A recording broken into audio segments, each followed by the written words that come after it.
Merci Sabine. Bonjour à toutes et tous. Donc, je suis Cyril Scribo, je suis également consultant en économie circulaire au CD2E. Donc j'ai le plaisir d'animer deux tables rondes avec vous aujourd'hui. Euh, Puisqu'on est déjà un petit peu serré sur le timing, on va y passer tout de suite. Et j'appelle de la CERC. Donc pour ceux qui se demandent, CERC, si je ne me trompe pas, Cellule économique régionale pour la construction et l'aménagement. Madame Virginie Fromentel-Dieu, donc la directrice régionale, et Marie Motelier, qui ont prévu une intervention. Et puis, et puis, pour gagner du temps, on va faire venir aussi tout de suite. Je vous invite à vous installer. Les éco-organismes qui sont présents, donc Valobat, Monsieur Grégory Antoine, Écomaison, Monsieur Paul Chavassieux, et Écominéraux, Benoît Planchard, s'il est présent.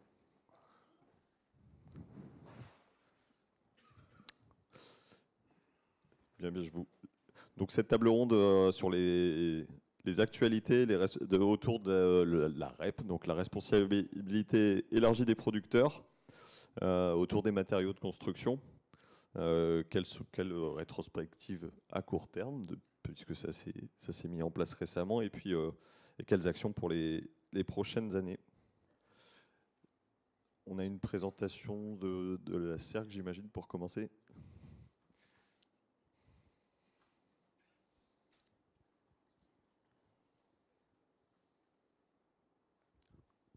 Je vous laisse mon micro.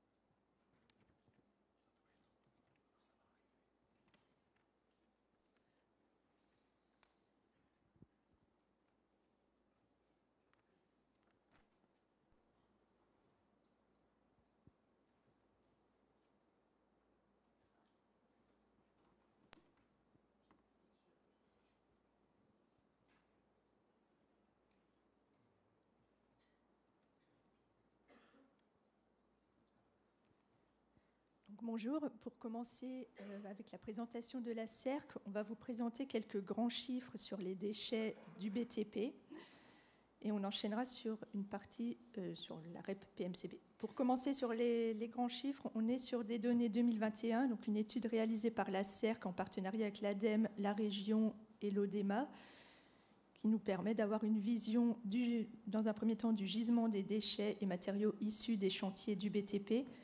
Donc ici, vous retrouvez ce chiffre de 16,7 millions de tonnes générées en 2021 dans la région Hauts-de-France, avec une très grande partie qui est générée sur les chantiers des travaux publics, 14,1 millions de tonnes, soit 84% de ce volume de déchets. 1,5 million de tonnes issues des chantiers de démolition et de déconstruction. Et enfin, 7% de notre volume de déchets et matériaux du BTP générés sur les chantiers du bâtiment, hors démolition cette fois. Dans le détail, par type de chantier et par type de déchets, on peut voir que sur les chantiers de travaux publics, c'est une majorité de déchets inertes. Donc on va retrouver les terres et matériaux inertes, granulats et autres matériaux de construction de route par exemple. Par contre, c'est sur les chantiers du bâtiment, on trouvera une part plus importante de déchets non inertes, non dangereux. Donc ici, on va retrouver les bois, les métaux, mais aussi verre, plastique, les déchets un peu plus difficiles à suivre, voire à valoriser pour certains. Donc on a une part de déchets et matériaux, puisqu'on est plutôt sur les matériaux. On ne va pas parler de déchets en parlant des terres excavées, par exemple. On a 4,1 millions de tonnes qui sont réemployées directement sur les chantiers. Donc, là encore, on est beaucoup sur les chantiers des travaux publics qui vont réemployer directement la terre. On a aussi un peu de réemploi sur les chantiers de démolition et de déconstruction, et dans une moindre mesure sur le bâtiment. On a une partie de ces déchets qui est aussi réutilisée sur d'autres chantiers. On a du réemploi sur le même chantier et une petite partie réutilisée sur d'autres chantiers. Donc si on prend ce volume de déchets qui a été généré en Hauts-de-France par les chantiers du BTP, on a aussi des déchets entrés sur les installations de gestion des déchets de la région qui proviennent d'autres régions, notamment d'Île-de-France. Là encore, principalement des déchets inertes qui vont rentrer sur les installations de l'Oise. Et on a sur nos 16,7 millions de déchets générés dans les Hauts-de-France, évidemment, on a une partie qui est réemployée, on a une petite partie qui sort de la région, qui va être envoyée vers des installations hors région. Donc, cette partie plus nos déchets entrés d'autres régions, on arrive à 10,5 millions de tonnes de déchets et matériaux qui ont été traités sur les installations spécialisées des Hauts-de-France. Donc ici encore majoritairement de l'inerte et une petite répartition par département ce qui nous permet de voir qu'on a des installations de plus grande importance sur les départements du Nord ou de l'Oise. Pour expliquer, on a 20% des installations qui sont présentes dans le département de l'Oise, mais qui vont traiter presque un tiers des volumes de déchets.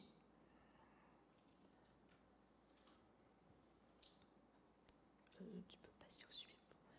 Et pour finir, une cartographie des 310 installations spécialisées qui ont été recensées pour 2021. Donc ici, on retrouve toutes les installations de traitement, les plateformes de recyclage, les carrières qui font du remblai, mais aussi les installations de stockage définitif. Donc la cartographie n'est peut-être pas très lisible ici, mais si on zoome, on peut voir où sont situées les différentes activités. Si on regarde du côté de Laon, par exemple, on va voir qu'on a uniquement des installations de stockage définitif.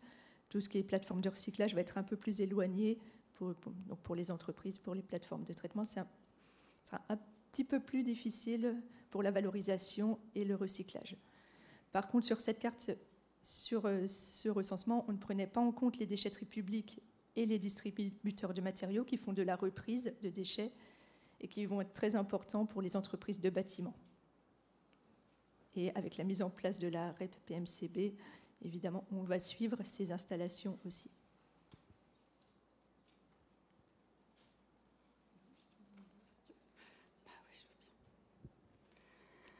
Alors moi, je vais vous parler d'un outil qu'on met en place donc, au niveau national en collaboration avec l'OCAB, donc l'organisme coordonnateur de la REP PMCB. Donc je vais vous faire un peu un état des lieux à l'instant T, donc au début octobre, du déploiement du maillage des points de reprise des déchets de la REP PMCB en Hauts-de-France. Alors donc en Hauts-de-France, actuellement, donc au 11 octobre, on avait 280 points de reprise actifs REP PMCB. Alors point de reprise, on entend par là, alors je le dirai après. Enfin voilà. Donc sur les points de reprise, donc on a des déchetteries professionnelles, 35 points. Donc une partie est ouverte aux professionnels uniquement et une partie est ouverte aux professionnels et aux particuliers. Donc voilà, donc ouvertes aux professionnels et aux particuliers, on en a 15 et 20 qui sont uniquement ouvertes aux professionnels. On a également des déchetteries publiques, donc on en a 72 et ces 72 sont ouvertes à tous, donc aux particuliers et aux professionnels. Viennent ensuite les distributeurs et négoces, donc on en a 92 points, c'est majoritairement ouverte à l'ensemble des professionnels et des particuliers. Des plateformes d'inertes donc qui sont nombreuses, hein, on en a 86. Et là, par opposition aux distributeurs, elles sont principalement ouvertes uniquement aux professionnels. Et donc l'ensemble fait 285 points, dont 171 ouvertes aux professionnels et aux particuliers, et 114 qui sont ouvertes uniquement aux professionnels. Donc voilà, donc un petit point de méthodologie et de compréhension. Donc on appelle point de reprise 6 flux, donc c'est-à-dire ce sont les points qui reprennent à la fois des déchets inertes et les déchets non inertes, non dangereux, donc des 5 flux. Donc en fait, la REP... la reprise des déchets de la REP concerne à la fois les inertes et les déchets non inertes, non dangereux, sur les catégories donc béton ou mélange de déchets inertes, et puis sur les 5 flux, donc bois, métal, plastique, plâtre, verre et huisserie. Voilà, donc en fait, pour que on parle de points de maillage, il faut à la fois qu'il y ait la catégorie 1 et la catégorie 2 qui soient reprises. Et par ailleurs, donc vient s'ajouter en fait une zone de réemploi. Donc dans les Hauts-de-France, on a 97 points de reprise sifflux. Non, voilà, donc c'est la condition minimale pour qu'on parle de point de maillage. Donc 48 déchetteries publiques mentionnent avoir une zone de réemploi active au 3 octobre 2024 et 7 déchetteries publiques sont un point de maillage, donc c'est-à-dire qu'elles accueillent à la fois les sifflux et ont une zone de réemploi. Alors maintenant, sur la densité des points de reprise actifs, donc elle est variable selon les flux. Donc on a identifié donc, les flux qui sont au minimum des 6 flux, plus des déchets qui peuvent être également repris sur ces points de reprise, sur ces points de maillage ou de reprise. Donc globalement, donc, sur les déchets inertes, on a 95% des points de reprise qui acceptent des déchets en mélange et des déchets inertes. Donc on en a 160 qui sont ouvertes aux particuliers et 110 qui sont ouvertes uniquement aux professionnels. Pour le bois, donc, on a 65% des points qui reprennent du bois. Donc voilà, donc 161 qui sont ouvertes aux particuliers, 24 qui sont ouvertes uniquement aux professionnels. Sur le métal, donc 62%. Sur le plâtre, 61%. Voilà, donc je ne vais pas tout détailler le graphique, mais simplement pour vous dire qu'en fait, à partir du plastique, de la laine de verre, de la laine de roche et puis des déchets dangereux, donc là, la part diminue parce qu'en fait, c'est des déchets qui peuvent être déposés sur les points de reprise, mais qui ne sont pas obligatoires dans le cadre de la REP. Donc, si à noter quand même que les déchets dangereux doivent être à terme, enfin, c'est à terme, doivent être repris à 50%. Et là, pour les Hauts-de-France, pour l'instant, on n'en a que 24%. 24% des points de reprise qui reprennent des déchets dangereux.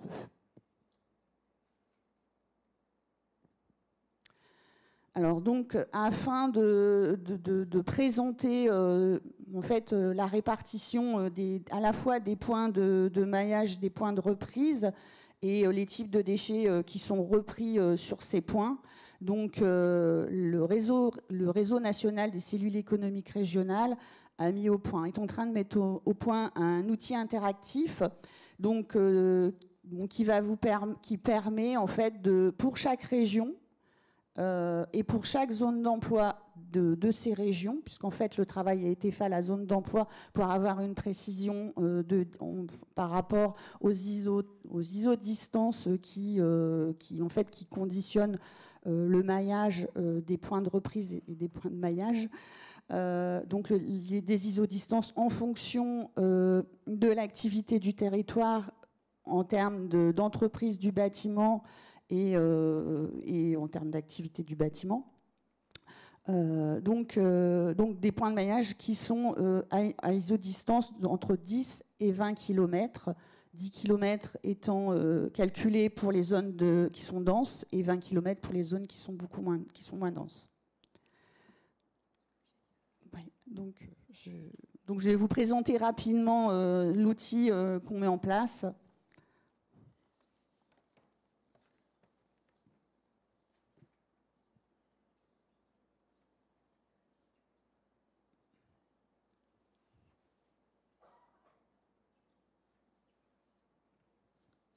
Donc je disais, c'est un outil qui est mis en place au niveau national. Donc on peut choisir sa région, hein, donc sur la partie gauche pour moi et droite pour vous. Vous avez la possibilité de choisir le territoire. Donc tous les territoires sont représentés, là vous le voyez sur la carte. Et ensuite, donc, on peut zoomer par région. Donc si on prend les Hauts-de-France,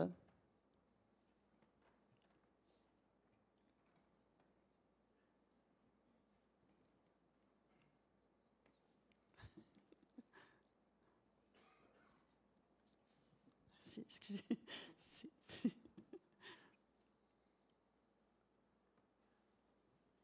Donc, si on prend alors, donc, ensuite, le pavé du dessous vous permet de zoomer par zone d'emploi.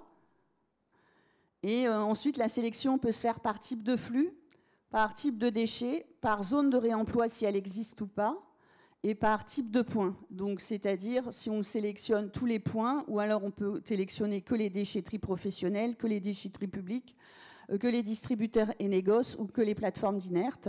Et par ailleurs, le dernier pavé vous permet de visualiser le type de public. Donc si les déchets sont accueillis par les points pour tout type de dépose, donc c'est-à-dire professionnels et particuliers, ou si c'est uniquement réservé aux professionnels.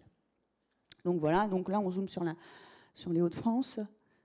Donc, si on prend au niveau régional, donc on retrouve bien dans les chiffres clés les points de reprise actifs donc à mi-octobre, donc 285 points de reprise, donc avec un taux de couverture des établissements du bâtiment qui est de 88. Donc 88% des établissements du territoire sont couverts soit par un point de reprise, soit par un point de maillage. Par contre, donc voilà, donc vous avez le détail sur les types de points. Les déchetteries professionnelles représentent 34 points, les déchetteries publiques 72, les distributeurs et négoces 93 et les plateformes d'inertes 89. Donc sur ces points, il y en a 171 qui sont ouvertes aux particuliers, aux professionnels et 114 qui sont ouvertes uniquement aux professionnels. Par contre, si on sélectionne par exemple les 6 flux pour le... Ah, bon.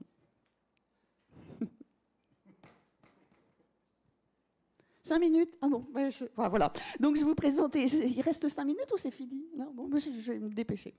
Donc par exemple, si on sélectionne les 6 flux, donc les points de maillage. Non, ça ne veut pas fonctionner.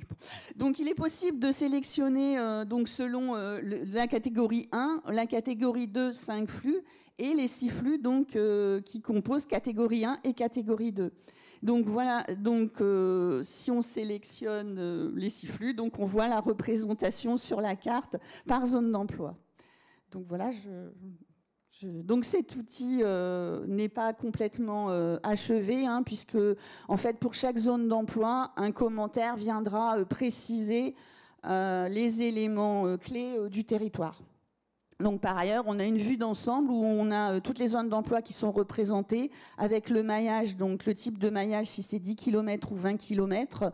Donc le nombre de points de maillage qui sont à atteindre, en sachant que comme je disais tout à l'heure, on a 97 points de maillage qui sont actuellement recensés en Hauts-de-France et le nombre de points théoriques qu'il faudrait atteindre est de 100.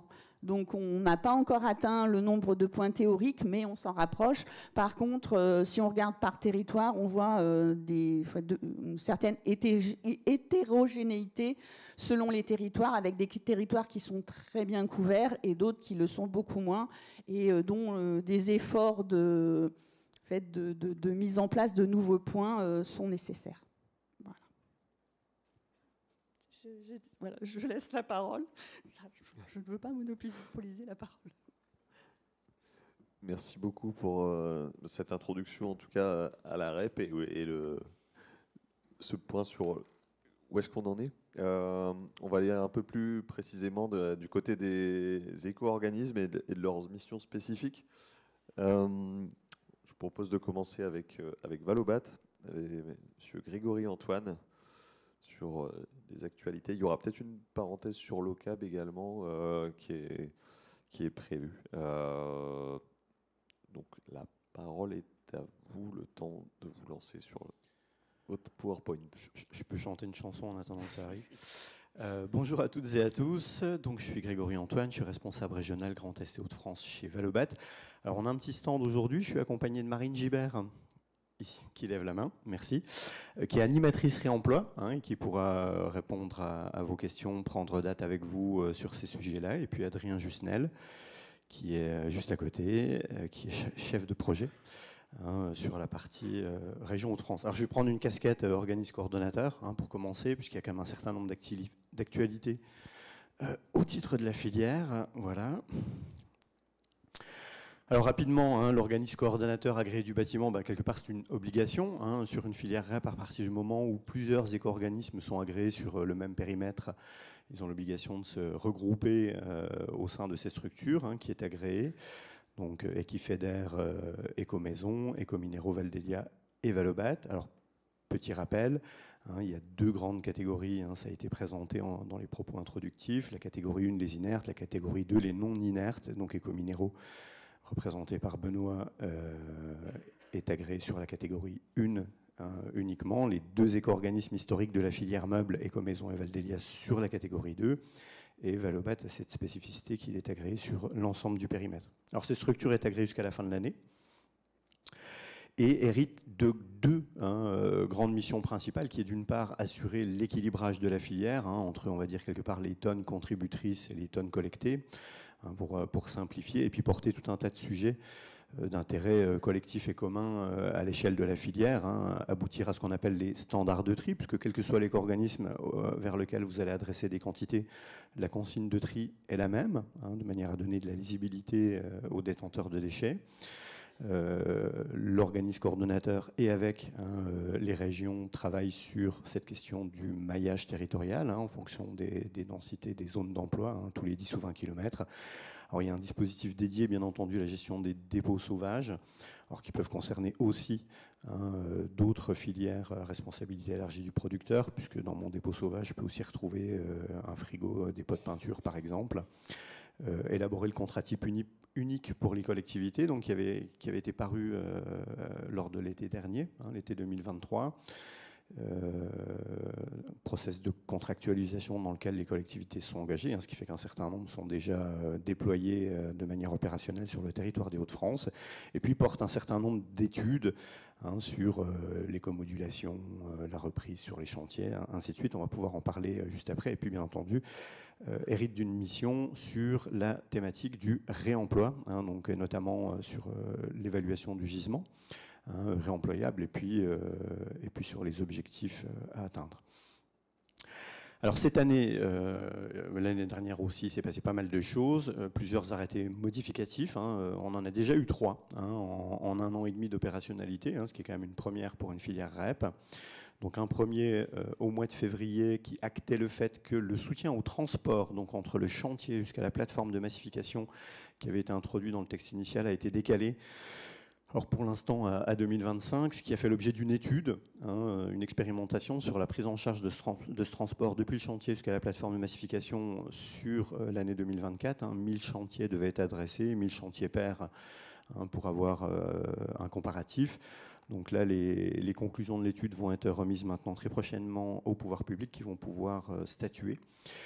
Un dernier arrêté modificatif, alors celui-ci, il est quand même, il n'est pas neutre non plus, celui du début du mois de juillet, qui modifie encore le cahier des charges, où là, on introduit, enfin, on renforce, on va dire, alors une des dispositions contractuelles qu'ont déployé certains des éco-organismes, ce qu'on appelle la reprise à l'entrepôt. On a un contrat dédié sur ce périmètre, on en parlera rapidement tout à l'heure, où on va pouvoir prendre en charge une quote-part de transport. Alors Valobat le faisait déjà, mais avec des critères de volume qui sont peut-être un peu plus élevés que ce qui est prévu là, mais quelque part à partir d'un contenant de 8 mètres cubes pour des flux triés éligibles qui seraient détenus au siège de l'entreprise, les éco-organismes pourront prendre en charge une part transport jusqu'à un gestionnaire de déchets qui va faire la massification. Et par contre, la location resterait à la charge de l'entreprise de travaux. Dans cet arrêté aussi, la mise en place d'un dispositif de traçabilité et puis la question de l'interopérabilité. Donc qu'est-ce que ça veut dire? C'est un bien grand mot, mais en fait, on va le voir juste après, quand on parle de l'accès aux points de reprise, Valobat met à disposition une application, et pour simplifier, l'idée c'est que l'application de Valobat permette de trouver un point de reprise qui est géré par Écomaison ou par Écominéraux et inversement. En fait, voilà, l'idée étant de simplifier le parcours pour le détenteur de déchets. L'obligation de reprise pour les distributeurs, alors là c'est tout récent, c'est un décret qui est sorti la semaine dernière, qui vient clarifier la notion de proximité. Parce que le négoce, la grande surface de bricolage ou le négoce de matériaux, quand il a une surface de vente et de stockage de plus de 4000 m², il hérite d'une obligation de pourvoir à la reprise sans frais des déchets similaires à ce qu'il peut avoir dans son plan de vente. Donc, en clair, mettre en place un point de reprise. Donc il y avait une notion de proximité qui était introduite dans les textes, mais sans, j'ai envie de dire, avoir un écrit actant une distance. Donc jusqu'à 5 km, un négoce pourrait faire porter son obligation de reprise par une autre structure qui aurait signé un contrat de point de reprise avec un éco-organisme, avec quelques contraintes qui s'imposent à lui. Le point de reprise doit reprendre les mêmes flux que ce qu'il aurait dû prendre dans le cadre de son obligation et autres, et l'introduction aussi de la collecte conjointe dans le réseau des déchetteries publiques. Alors, dans les travaux déjà menés par Loca Bâtiment et les 4 éco-organismes, bien entendu, les standards de tri des matériaux sont disponibles sur le site de Loca Bâtiment, donc oca-bâtiment.org. On a le cas d'un certain nombre de produits qu'on peut appeler mixtes parce qu'ils pourraient avoir un usage BTP, enfin bâtiment ou travaux publics génie civil, parce que l'esprit de la loi, quand on parle de PMCB, ce qui est éligible, c'est tout ce qui a vocation à rester durablement dans le bâtiment et son terrain d'assiette. Le portail en bois ira dans la benne bois, la clôture en plastique dans la benne PVC, ainsi de suite. Mais de l'autre côté de la parcelle bâtie, j'ai envie de dire, le trottoir, la route, ça c'est du TP, c'est du génie civil, c'est hors périmètre. Voilà. Donc ça c'est quand même important, cette notion de frontière, et dedans on va retrouver des choses. L'enrobé peut servir à faire le chemin d'accès entre le portail et la porte de garage. Il est éligible, c'est du PMCB, par contre sur le trottoir il ne l'est pas. Voilà. On est sur une filière d'usage. Une info sur les règles applicables à la publication de l'infoterie, que vous pouvez trouver aussi détaillée dans les ressources du site de Loca Bâtiment. Le projet de maillage, et puis quelque chose qui vient d'être publié récemment, donc le plan de prévention et de gestion des déchets pour les DROMCOM, qui a été remis au pouvoir public très récemment, et également disponible sur le site de Locab. Alors, comme je le disais, l'organisme coordonnateur hérite d'un certain nombre de missions, donc une étude sur le gisement qui est terminée et dont les conclusions vont paraître très très prochainement. Alors, le gisement sera moindre. On a beaucoup parlé de gisement déjà ce matin, avec un chiffre qui est celui notamment de l'étude de préfiguration qui avait servi à construire la filière, donc qui était de 46 millions de tonnes. On sera en dessous, je ne vais pas vous dire combien, mais ça reste quand même relativement important. Ça restera de toute façon la plus grosse filière. Sur les standards de tri, là aussi, il y a un gros travail en cours puisque à partir de 2025, les éco-organismes de la filière vont devoir adresser ce qu'on appelle les flux résiduels, alors tout ou partie de ces flux. Donc la Valobat commence une expérimentation sur la collecte, notamment chez les négoces, de ces déchets résiduels. Donc c'est tout ce qui n'a pas été cité tout à l'heure en fait, et des produits qui peuvent être plus complexes, qui sont ni des inertes ni autre chose. Je vais prendre le cas de la brique plâtrée. Une brique, c'est de la terre cuite, c'est un matériau inerte, ça peut être géré et très facilement par Ecominéraux Valobat avec le réseau des points de reprise. On sait le valoriser, le recycler. Le plâtre, de la même manière, le gypse, en fait, puisque quand on parle de plaques de plâtre, en fait, c'est du gypse.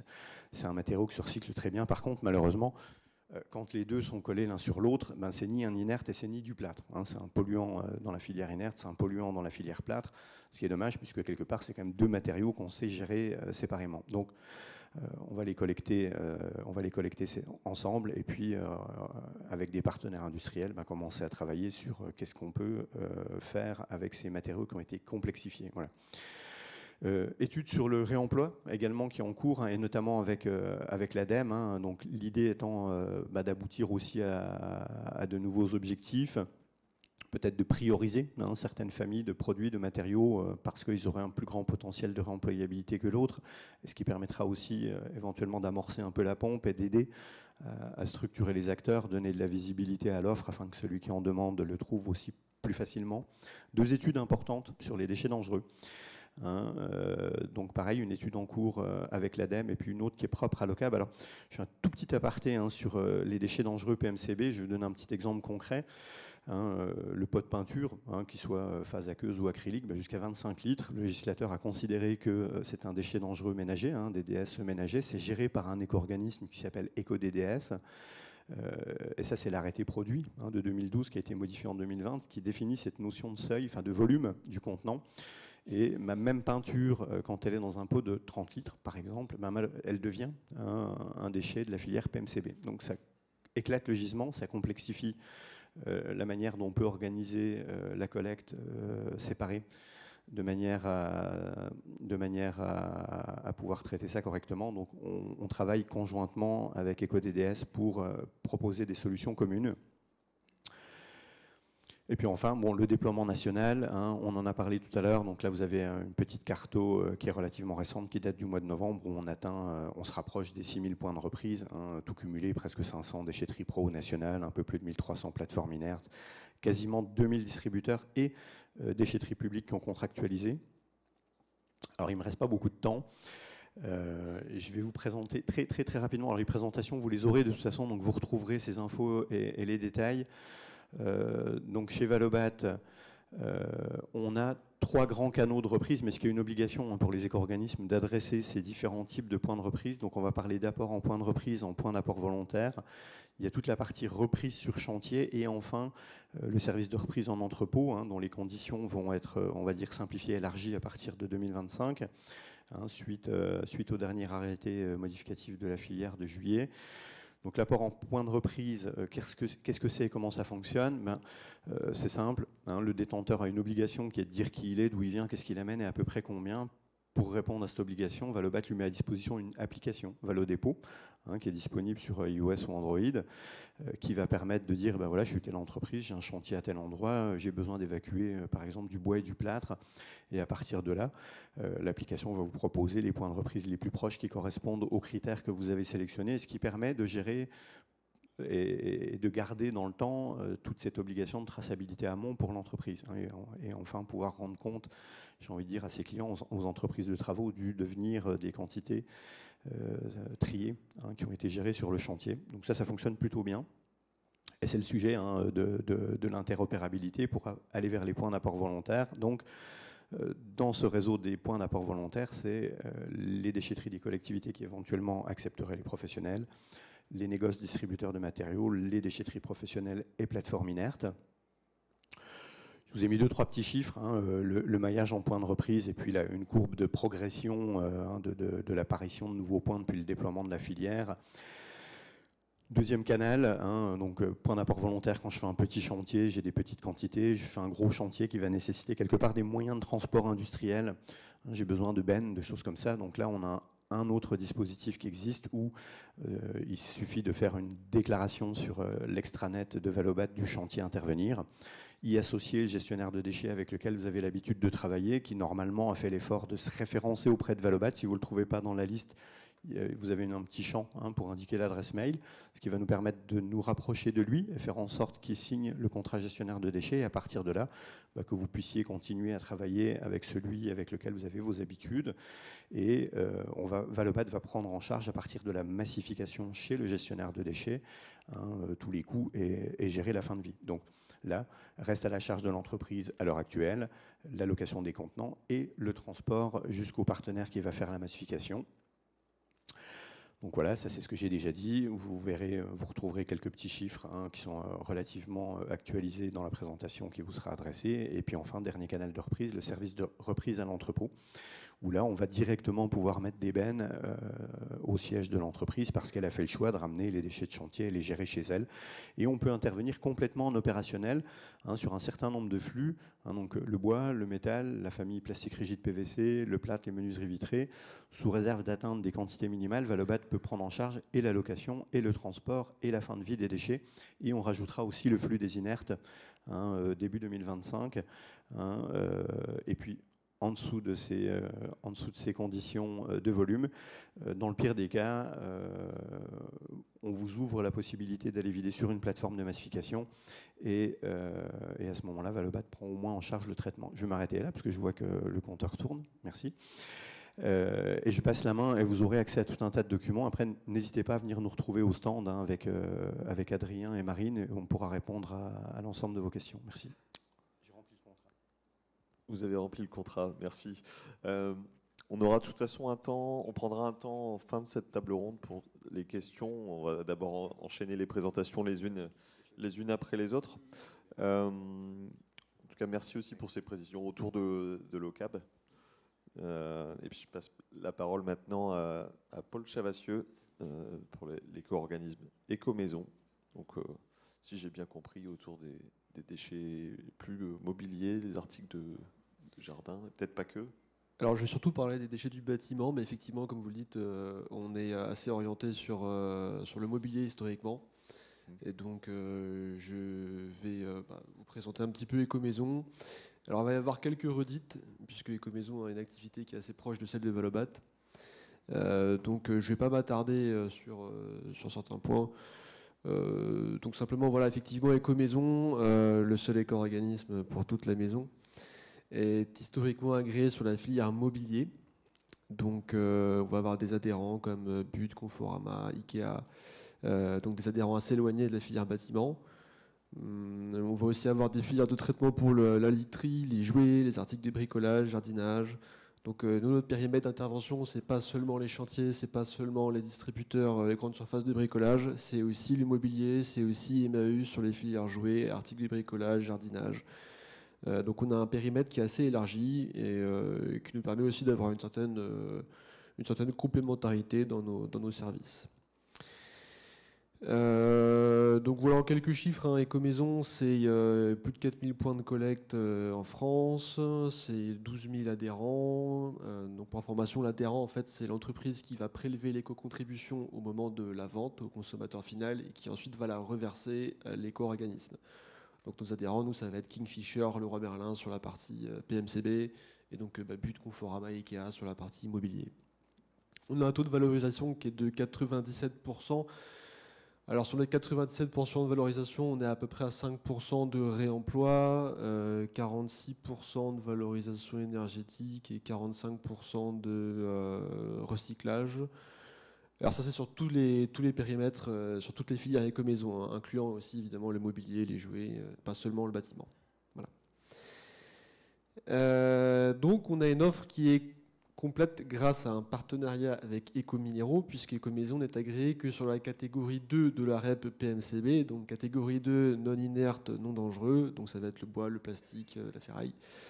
Et Éco-Minéraux n'est agréé que sur la catégorie 1, donc on a une alliance qui nous permet d'assurer la reprise du gravat auprès de nos partenaires, et pas seulement des non dangereux, non inertes. Donc là, il va y avoir une petite redite avec ce qu'a dit Valobat. Donc simplement, voilà, effectivement, on a une offre pour les petits volumes, les moyens volumes, les gros volumes. L'offre pour les petits volumes, ça va être via une application qui vous renvoie vers des points de reprise. Donc ça peut être des distributeurs ouverts aux artisans, mais aussi aux particuliers. Voilà. Et je précise que l'usage de l'application pour faire un dépôt dans une grande surface de bricolage ou chez un négociant, l'usage de l'application, elle est nécessaire que pour les artisans, que pour les professionnels qui ont l'obligation de tracer leurs déchets. Le particulier n'est pas obligé de passer par une application. Voilà, je vous préviens aussi à l'avance, certains distributeurs demandent à ce qu'un rendez-vous soit pris pour que vous puissiez faire vos dépôts dans leur magasin. Donc parfois, il faudra aussi vous rendre sur le site de Castorama ou de Brico Dépôt pour prendre rendez-vous au préalable. Voilà, c'est une information qui peut vous éviter des mauvaises surprises. Donc on va avoir aussi une offre entrepôt. Donc concrètement, en fait, on permet. Donc si vous êtes un artisan avec un entrepôt, vous avez de la place et la quantité suffisante pour avoir des bennes directement chez vous. En fait, on vous permet de continuer à fonctionner avec votre prestataire déchets de proximité, de confiance. Simplement, vous importez vos factures sur une plateforme Éco-Maison et Éco-Maison vous verse un soutien à la tonne, quelques dizaines d'euros tonnes en fonction du déchet. Donc ça, c'est aujourd'hui, on fonctionne comme ça. En 2025, on va avoir une offre opérationnelle. On sera en mesure de prendre en charge directement les bennes. Donc on enverra nos propres opérateurs sur votre site. À partir d'une quantité, bien sûr. Donc pour le bois, je crois que c'est 30 euros. C'est au moins 30 tonnes par an. Et pour le gravat, ce sera au moins 100 tonnes par an, je crois, si je ne me trompe pas. Et donc sur les chantiers, donc là c'est pour les gros volumes, ce qu'on fait c'est qu'on offre la gratuité du traitement. Concrètement, on a attribué des quotas à des recycleurs, des plateformes de recyclage, qui offrent la gratuité à leurs clients producteurs de déchets. Donc si vous êtes un chantier et que vous travaillez, je dis n'importe quoi, avec Veolia, à qui on a donné un quota, le chantier peut demander la gratuité du traitement à Veolia. Voilà, le chantier continue à prendre en charge le transport. Ça, c'est pour l'offre chantier, je passe, on en a déjà parlé. Et donc là, je vais vous parler un petit peu plus du réemploi cette fois. Donc, sur le plan réglementaire, on a des objectifs qui sont chiffrés. On devait être à 2% en 2024 de réemploi, 5% en 2027, ce qui pour Ecomaison fera à peu près 52 000 tonnes à réemployer. Donc on n'a pas seulement des obligations chiffrées, on doit aussi mettre à disposition un annuaire indiquant les centres de réemploi pour que vous puissiez accéder à des centres qui peuvent accepter vos matériaux. On devra mettre en place une reprise sans frais auprès des acteurs du réemploi. Donc ça veut dire que vous êtes un acteur du réemploi, vous récupérez des matériaux et finalement vous n'arrivez pas à tous les réemployer. Il faut bien que vous vous en débarrassiez d'une façon ou d'une autre. Donc on devra mettre en place des contenants chez ces acteurs. Et enfin, on devra aussi mettre en place des zones dédiées au réemploi dans les déchetteries et auprès des distributeurs. Voilà. Le réemploi, ce n'est pas seulement au niveau des chantiers, même si les quantités sont plus faibles à réemployer auprès des distributeurs. Alors, pour progresser sur le sujet du réemploi, on a mis en place avec Ecominero un appel à projet chantier en 2024. Donc là, l'idée, c'est d'apporter des financements pour financer. Ça peut être assez large, des diagnostics, PEMD ressources, financer la dépose soignée et préservante des matériaux, des expérimentations, des certifications. C'est très ouvert. Donc là, vous avez une liste non exhaustive alors pour la catégorie 2, des matériaux qui sont réemployables sur les chantiers. Sur l'appel à projet, c'est beaucoup de la catégorie 1 aussi en fait, qui est concernée. Donc les grands objectifs évidemment, c'est de maximiser le réemploi des matériaux sur les chantiers. Il y a un objectif de diffuser les bonnes pratiques également, donc on va capitaliser en expérience sur ces AAP, appel à projet. Donc les cibles, c'est les maîtres d'ouvrage, les maîtres d'œuvre, les entreprises de travaux. Donc on est sur des chantiers de construction, déconstruction, pour du réemploi in situ ou ex situ. Donc voilà, quand vous postulez à nos AAP, vous pouvez vraiment venir avec un projet personnel. Il n'y a pas de cases, quoi. Enfin, il y en a quelques-unes, mais le périmètre est large. Il y a pas dans les cibles, on n'a pas les plateformes de réemploi, par exemple. 2025, on va avoir un projet là-dessus. D'accord. Voilà. Donc quelques exemples, Sorelli à Lille, qui est sur une réhabilitation d'un gros site industriel. Donc là, on va être sur du réemploi in situ, on parle de grosses quantités. On va avoir l'OPH 76, un bailleur de logement en Seine-Maritime, plutôt sur une logique de réemploi ex situ cette fois, et Neoma, il manque un A, non Neom, pardon. Qui eux sont en train de développer une machine pour le réemploi des dalles de plancher technique. Donc voilà, on a des acteurs qui sont assez diversifiés et des projets qui sont assez diversifiés également. Donc à terme, l'idée c'est d'identifier les produits les plus pertinents à court et moyen terme, donc, et proposer des méthodes pour pouvoir généraliser les pratiques de réemploi. Et ensuite à la fin mettre en relation via des plateformes. On travaille sur des outils numériques pour pouvoir mettre en relation les chantiers, les détenteurs de matériaux et les demandeurs de matériaux de seconde main. Donc pour 2025, donc il y a ce décret dont on a déjà parlé, donc point de collecte de proximité, moins de 5 km, donc je ne vais pas m'attarder. On va relancer notre appel à projet avec Ecominero pour le réemploi sur les chantiers et on va lancer un appel à manifestation d'intérêt pour les matériaux tech. Voilà. Et donc là, assez concrètement, c'est une plateforme qui centralise sur son site les matériaux pour ensuite les redistribuer. Donc vous savez, dans le temps, il y a un besoin de stockage et d'étaler dans le temps l'usage du matériau. Parce que ce n'est pas forcément au moment de la déconstruction du bâtiment que vous allez trouver un repreneur pour vos matériaux. Donc la matériothèque est intéressante pour ça, pour lisser dans le temps et dans l'espace la réutilisation de la matière, et aussi pour faire du réemploi à une autre échelle, donc une échelle plus petite que le chantier, la construction individuelle, l'artisan, qui est aussi demandeur, mais qui va utiliser des quantités plus petites. Voilà. Mais je vous remercie et je vais passer le micro à Ecominero. Bien, c'est moi qui vous remercie pour vos réponses. J'aurais dû attendre que vous finissiez votre présentation pour poser mes questions. Et, du coup, je vous propose qu'on enchaîne avec le dernier éco-organisme présent aujourd'hui, donc Ecominero, Benoît Planchard. Bonjour. Bonjour. Bonjour. Donc, Bonjour. voilà, c'est à vous. Bonjour à tous, bonjour à toutes et à tous. Donc moi, je suis Benoît Planchard. Je suis responsable de relations institutionnelles pour donc, l'éco-organisme Ecominero. Et donc Ecominero, effectivement, sa spécificité par rapport aux trois autres, c'est que ne traite uniquement que les produits de construction inertes. Donc inerte égale le béton, la pierre de construction, la chaux, le granulat, la brique. Donc tous ces matériaux qui font le gros œuvre du bâtiment, c'est Ecominero donc qui traite avec ce type de produit. Alors pourquoi pourquoi uniquement les inertes? Parce qu'on a été fondé par des syndicats professionnels du béton, des routes de France, de l'industrie cimentière, du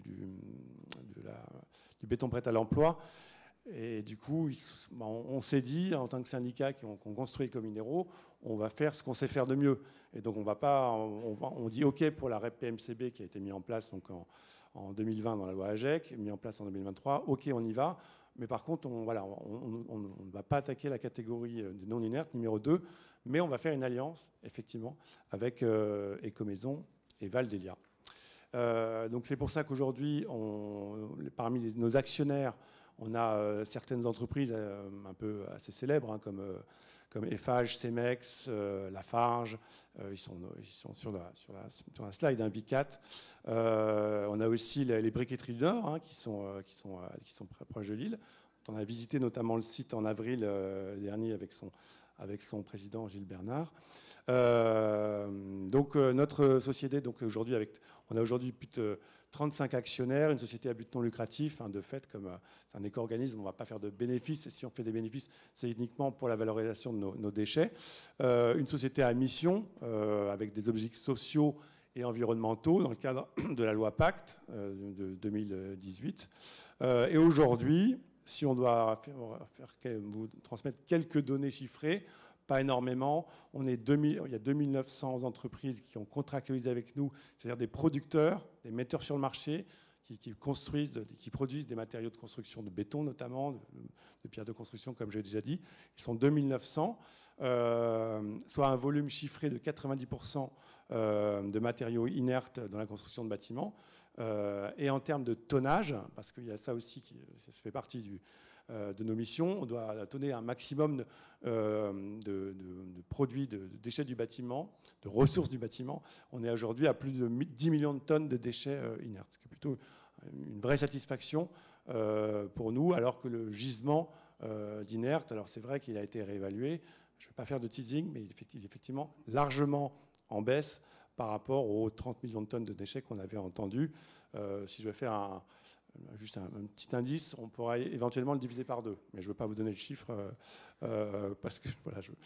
En tout cas, aujourd'hui, on a 3700 points de reprise Ecominero en lien avec Ecomaison et Val d'Elia, en lien aussi avec les déchetteries publiques, avec l'organisme coordinateur, ce qui nous fait 3700 points de reprise. Alors, vous avez la carte des départements, vous y reviendrez quand on vous passera les slides. Certains départements sont mieux dotés que d'autres. Nord et Pas-de-Calais sont particulièrement bien dotés. La Somme est dans la moyenne, il n'y a pas de jaloux, on est plutôt autour de 28. Et puis voilà, certains départements extrêmement bien dotés, comme les Pays de la Loire, les Bouches-du-Rhône, le Var, la Haute-Garonne, les Vosges. Les Vosges, oui, les Vosges, dont tu viens. Voilà, je suis petit cœur pour Grégory. Et donc certains d'autres départements le sont un peu moins. Donc il va falloir travailler, notamment le département des Ardennes. En termes de tonnage, donc là il y a le diagramme de tonnage par mois depuis le début de l'arrêt PMCB qu'on a récolté. Donc plus que 5 minutes, donc je suis beaucoup trop long. Donc vous regarderez ces slides à froid devant votre ordinateur. Mais en tout cas, il y a une montée exponentielle des flux depuis le début de 2024 avec notamment un très bon mois de juillet et juin 2024. Mais je voulais quand même aussi parler réemploi parce que c'est quand même ça dont il s'agit aujourd'hui. Pour 2024 et 2025, là ce que vous avez, ce sont nos 5 appels à projets qui sont ceux de 2024 mais que l'on reconduit en 2025. Donc vous avez 4 types plutôt quatre types. Les diagnostics ressources qui sont opérationnels toute l'année. Réutilisation sur les chantiers. AAP et réutilisation sur les chantiers, il y en aura 2 en 2024 comme en 2025. Un appel à projet sur des études de faisabilité, il y en aura 2 également. Et puis l'accompagnement pluriannuel pour les activités de réemploi. C'est-à-dire on va soutenir la matériothèque existante à hauteur de voilà, jusqu'à 100 000 euros par activité. Je vous ai mis quelques exemples comme a fait Paul dernièrement, quelques exemples de chantiers lauréats 2024 dans la région. Vous avez dans la ville de Saint-en-Goël, à côté de Lens, donc une cité de logement, une ancienne cité minière, enfin une cité minière qui a été réhabilitée, 253 logements. Et donc nous, on a financé, on parle bien de financement, la dépôt soignée, le nettoyage des sanitaires, que ce soit lavabo et WC. Vous avez également un grand projet lillois que donc a cité Paul, l'exemple de Sorelli. Là aussi, on a financé la valorisation de 23 700 tonnes de béton et de 7 600 tonnes de briques dans une réutilisation de briques, notamment pour le revêtement du sol. Donc ça, c'est un vaste projet d'aménagement avec l'agglomération lilloise. La communauté urbaine de Lille, la métropole lilloise, pardonnez-moi, qui devrait s'échelonner d'ici en 2027 à 2030. Un projet assez pertinent également, un site de déconstruction d'une ancienne usine de sucre à Escaudeuvre, près de Cambrai. Là, c'est la machine qui est extrêmement pertinente, qui permet d'industrialiser le réemploi de la brique. Une forme de nettoyage plus rapide de la brique, qui va scier les contours de la brique beaucoup plus rapidement. Alors c'est un concept qu'on a financé. Et puis, alors je ne sais pas si c'est le lieu ni le moment, mais il y a quand même ce sujet de décomodulation qui vise à inciter le producteur de déchets à incorporer du matériau durable dans son produit. C'est l'objet des écomodulations, c'est-à-dire le producteur il doit mettre en place une éco-contribution.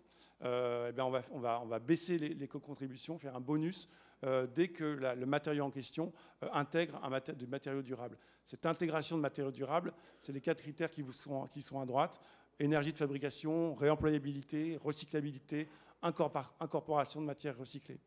Et donc ça, on y est extrêmement attaché. Si on fait un modeste bilan de ce qui a été fait, parce que ça a été mis en place depuis le 1er mai 2024, c'est surtout le granulat recyclé qui a été mis en place dans le cadre des écomodulations à hauteur de 74%.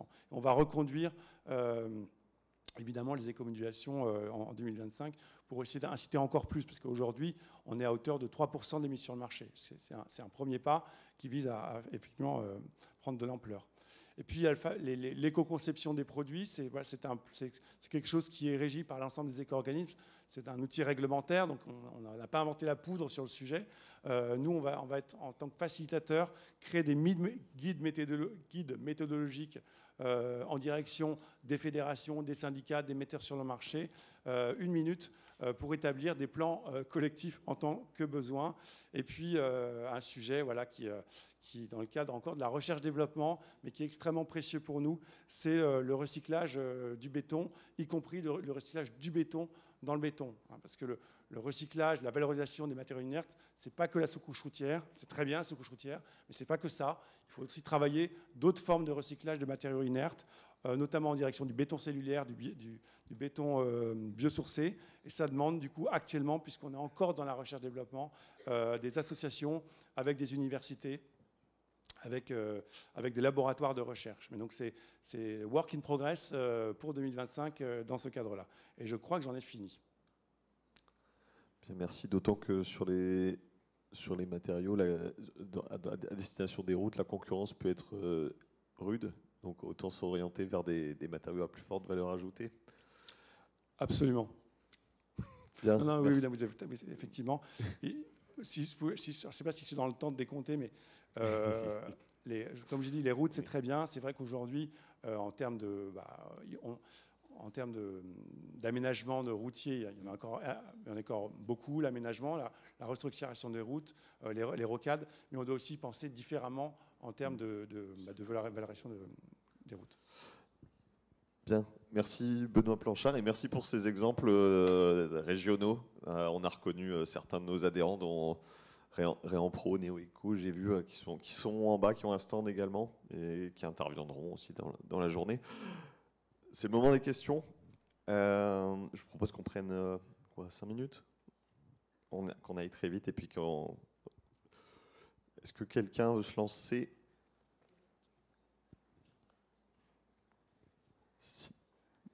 Moi, j'ai une petite question, du coup, pour côté Valobat, pour Grégory. Du coup, au 1er janvier 2025, il y a la collecte et le transport qui sont pris en charge, normalement. Mais est-ce que cette date-là serait reportée ou est-ce que elle serait maintenue?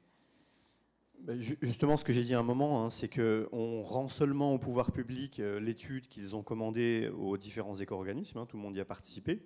On devait adresser 1000 chantiers et voir à un moment quel est l'intérêt environnemental de la prise en charge du transport, entre autres questions qui se posent. Donc là, en l'état actuel des choses, étant fin novembre, je ne pense pas raisonnablement qu'on peut compter sur le fait que les éco-organismes puissent prendre en charge techniquement du transport entre le chantier et la plateforme de massification, parce que ça nécessite quand même, avant de pouvoir le mettre en place, quelques éventuels travaux préparatoires du développement informatique notamment, ce qui n'est pas neutre. Très bien. Est-ce qu'il y a des questions dans la salle? Excusez, je me permets juste de compléter, juste aussi pour voilà, abonder ce que dit Grégory. Il faut quand même retenir que la reprise sur chantier était initialement sur un seuil de 50 mètres cubes, donc des gros chantiers, que forcément les artisans n'en bénéficieraient pas. Qu'il faut aussi avoir en considération que si on prenait ce seuil, il y aurait forcément un impact sur les éco-contributions, ce qu'on ne souhaite pas nous non plus en tant qu'éco-organisme.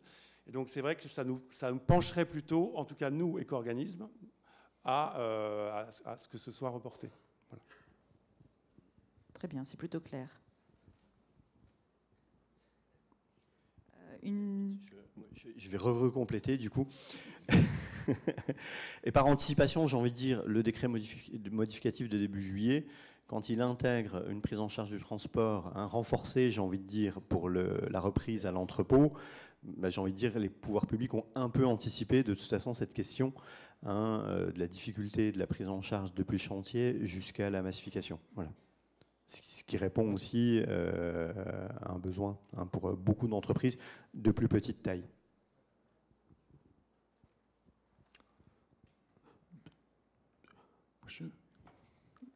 En termes d'impact de la réglementation, du coup, sur votre activité, vous avez d'autres attentes de l'État qui peuvent vous aider à mieux cadrer?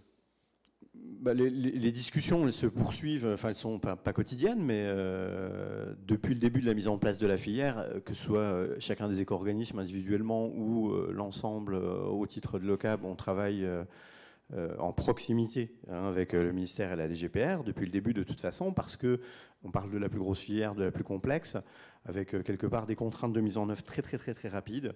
Donc on commence à mesurer un certain nombre d'effets, voire même d'effets pervers qu'on peut constater. Donc oui, le sujet il est continuellement remis sur la table. Il y a une vraie attente, il y a une vraie écoute aussi de la part des pouvoirs publics à l'heure actuelle. Donc là je ne vais pas faire de teasing non plus, mais je vois quelqu'un qui sourit à ma gauche, mais je pense que d'ici l'horizon début 2025, les pouvoirs publics vont encore faire de nouvelles annonces avec de grosses modifications à venir sur le périmètre de la filière. Mais je ne peux pas le dire à leur place. Voilà.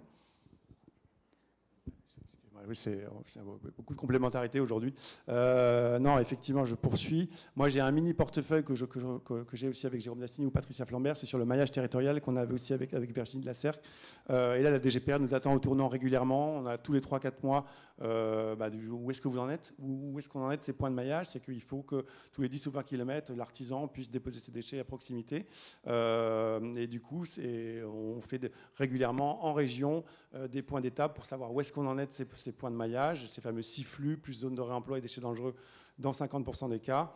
On est assez satisfait sur les 6 flux, ça Virginie l'a dit. On l'est un peu moins sur les réemplois et zones de déchets dangereux. C'est ce qu'on essaie de dire à la DGPR, que c'est un peu plus simple, un peu plus compliqué à mettre en place, et d'où le fait que peut-être éventuellement, il y aura des modifications d'ici au 31 décembre 2026. Allez, après on arrête, c'est promis. Non, mais justement, sur cette question du réemploi sur les points de reprise, donc on a pu constater dans les chiffres que la CERC a présentés qu'il n'y a pas d'espace réemploi sur les points de reprise en distribution chez les négoces, pour une raison qui est simple, c'est qu'ils ont hérité d'une contrainte qui est de devenir des gestionnaires de déchets en plus de leur métier de commerçant, et ils ont envie d'être un petit peu matures sur ce premier volet avant de s'engager sur le volet réemploi, avant de s'engager sur la collecte des déchets dangereux également. Donc voilà, on leur accorde un peu de temps. Un certain nombre sont volontaires. C'est le travail qu'on fait aussi chez Valobat pour recenser les acteurs qui pourraient répondre à ce besoin pour les négoces, mais on n'occulte aucun de ces sujets. Bien, merci beaucoup à toutes et tous. Et si vous avez d'autres questions. Alors, très rapidement, pour qu'on puisse enchaîner sur la suite du programme, s'il vous plaît. Si vous pouvez vous présenter, s'il vous plaît. Alors, bonjour, Valérie Leroy-Cook, je suis chargée de mission à l'Agence des Hauts-de-France, en région Hauts-de-France. Donc, au niveau de la planification, au niveau de la traçabilité, parce que pour nous, c'est important, la traçabilité sur les chantiers, elle va être au nom du maître d'ouvrage ou au nom... Enfin, parce que la gestion des déchets, logiquement, elle est sous la responsabilité du maître d'ouvrage, donc elle va être sous le nom du maître d'ouvrage.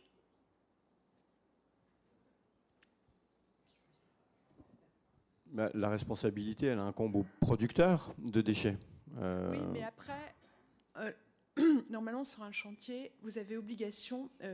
Je prends n'importe quoi, ville d'Amiens, je réalise une nouvelle école, je vais avoir des déchets. Le maître d'ouvrage est responsable de ces déchets également, qui vont sortir de son chantier. Or, il doit, logiquement, et ça se fait très peu en fin de chantier, il doit normalement avoir une traçabilité. Donc, c'est savoir son inerte est parti là, son emballage est parti là, ses anciennes menuiseries sont parties là.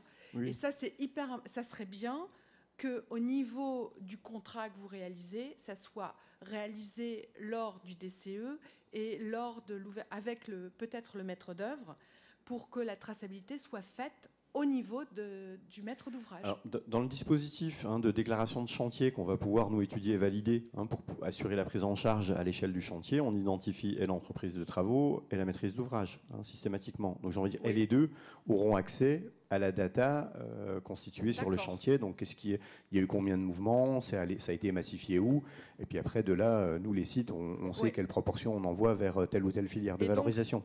Et ces données-là, nous, enfin, en tant que planification, on serait intéressé à les récupérer. Donc ça va être ouvert. Nous, région, par exemple, la région pourra recevoir, avoir accès lorsque ça sera mis. Du coup, simplement, nous, on prévoit d'assurer la traçabilité avec le numéro de permis de construire ou de déconstruire. D'accord. Donc il y aura. Donc ça, j'imagine que c'est une référence qui conviendrait aussi bien au maître d'ouvrage que au maître d'œuvre. Ça pourrait faire le. Très bien. Oui, parce qu'après, pour les gros chantiers, il y aura également de réaménagement. Il y aura normalement en fin de chantier le fameux CERFA de recollement avec la traçabilité des déchets. Alors oui, le BSD en quelque sorte. Ouais, voilà. Oui, le CERFA, il y a un CERFA plus de 1000 m². Donc quand il y a plus de 1000 m² de déconstruction, de réaménagement. En tout cas, moi, de ce que je retiens de la réglementation, c'est qu'effectivement, le maître d'ouvrage, il est responsable, donc le producteur est responsable de son déchet jusqu'à son élimination. Tout à fait. Maintenant, la traçabilité ne se fait pas forcément au nom du producteur. Enfin, dans toutes les situations que j'ai croisées, c'est pas toujours comme ça que ça se passe. Vous devez avoir un registre de vos déchets qui sortent de vos sites. Maintenant, les CERFA ou les bons de pesée ou les bons de collecte ne sont pas toujours au nom, effectivement, du producteur initial. Et pourvu que vous avez un registre et que vous avez ensuite ces pièces justificatives, je ne pense pas que ce soit un vrai problème. Mais on tracera quoi qu'il arrive avec les numéros de permis de construire. Voilà. Mais cet outil peut être très très pratique pour toutes les traçabilités, tant le maître d'ouvrage que le maître d'œuvre, que nous en planification écologique avec nos observatoires. C'est vers cela qu'on se dirige, donc ça devrait aller. Merci. Et je vous propose qu'on puisse enchaîner donc sur une table ronde suivante. Sabine, tu avais... Un grand merci à Virginie, Marie, Grégory, Benoît et Paul, que vous pourrez retrouver à la pause du midi.